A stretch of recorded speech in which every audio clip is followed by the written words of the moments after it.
ప్రేమలో ఉన్నప్పుడు ఒకరి కోసం ఒకరు ఖర్చు చేసుకోవడం సహజం. కానీ బంధం తెగిపోయాక నేను నీ తిండికి పెట్టిన ఖర్చు కూడా ఇచ్చేయని ఏకంగా కోర్టు మెట్లెక్కాడో ప్రబుద్ధుడు. చైనాలోని హిలోంగ్జియాంగ్ ప్రావిన్స్లో వెలుగు చూసిన ఈ విచిత్ర ఘటన ఇప్పుడు చర్చనీయాంశంగా మారింది. చైనాలోని హే అనే యువకుడికి వాంగ్ అనే యువతితో మ్యాట్రిమోనీ యాప్ ద్వారా పరిచయం ఏర్పడింది. అది కాస్త ప్రేమగా మారి పెళ్లి వరకు వెళ్ళింది.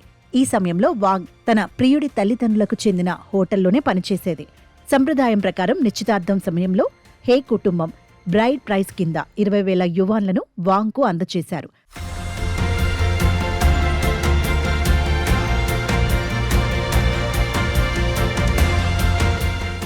అయితే వీరిద్దరూ 6 నెలల పాటు కలిసి ఉన్నాక కథ అడ్డం తిరిగింది. వాంగ్కు పని పట్ల శ్రద్ధ లేదని, కేవలం తిండిపైనే ధ్యాస పెడుతోందని హే అసహనానికి గురయ్యాడు.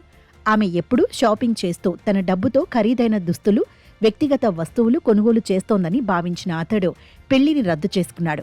అంతటితో ఆగకుండా ఆమె తిండికి, షాపింగ్కు పెట్టిన 30,000 యువాన్లతో పాటు నిశ్చితార్థం సమయంలో ఇచ్చిన 20,000 యువాన్లను కలిపి మొత్తం 50,000 యువాన్లు తిరిగి ఇప్పించాలని కోర్టులో దావా వేశాడు.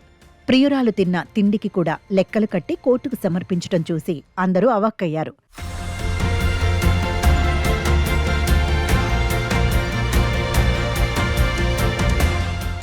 ఈ వింత కేసును విచారించిన కోర్టు యువకుడికి షాకిచ్చింది.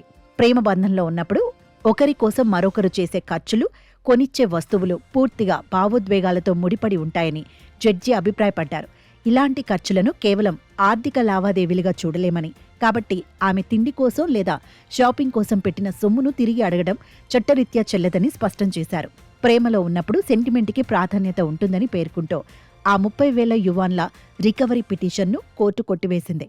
అయితే నిశ్చితార్థం రద్దయిన నేపథ్యంలో బ్రైడ్ ప్రైజ్ విషయంలో మాత్రం కోర్టు కీలక నిర్ణయం తీసుకుంది. వివాహం జరగలేదు కాబట్టి సంప్రదాయం ప్రకారం ఇచ్చిన 20,000 యువాన్లలో సగం మొత్తాన్ని యువకుడి కుటుంబానికి తిరిగి చెల్లించాలని వాంగ్ను ఆదేశించింది. తిన్న తిండికి కూడా డబ్బులు అడిగిన యువకుడి తీరుపై సోషల్ మీడియాలో సెటైర్లు పేలుతున్నాయి.